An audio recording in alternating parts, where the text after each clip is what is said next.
কুল্লু নাফসিন যায়িকাতুল মাউত সুম্মা ইলাইনা তুরজাউন।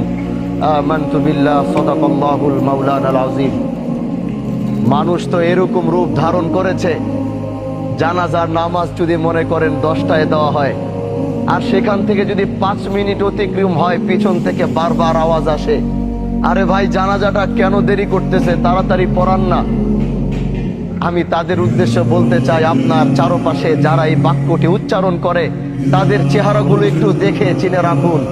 আল্লাহর কসম, যেদিন আপনি এখানে, আজকে হোক আর কালকে হোক, 6 মাস পর হোক আর 6 বছর পর হোক, এই একই জায়গায় আপনি এইভাবেই শুয়ে থাকবেন, না আপনার কথা বলার শক্তি থাকবে, না আপনার দাঁড়ানোর শক্তি থাকবে, না আপনার বলার শক্তি থাকবে।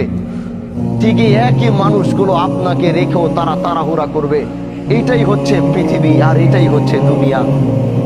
এই সবচেয়ে বড় বাস্তবতা থেকে আমরা যতই পালাবো, আল্লাহ তো ঘোষণা করে দিছে, সুম্মা ইলাইনা তুরজাউন। কোথায় যাবা?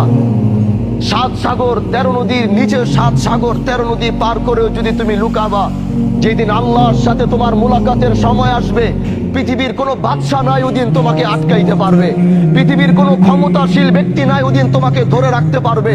আল্লাহ যেদিন তোমার মৃত্যুর ঘন্টা বাজাবে, গোটা পৃথিবীও মিলে যদি আল্লাহর বিরোধিতায় লাগে যে না আল্লাহ তুমি চাইছো, আমরা তাকে যাইতে দিব না, গোটা পৃথিবী একাকার হয়ে যাবে, কিন্তু তাও তোমরা সেদিন তাকে বাঁচাতে পারবে না। আজকে আমার শহীদ ভাই, তার পৃথিবীর সবচেয়ে আপন হচ্ছে তার মা। যখন তার মা মৃত্যুর শয্যায় লড়ছিল, উনি তো সন্তান হিসেবে হাজারো চেষ্টা করেছে মাকে বাঁচানোর জন্য। এরকম হাজারো শহীদ মাকে বাঁচানোর চেষ্টা করেছে।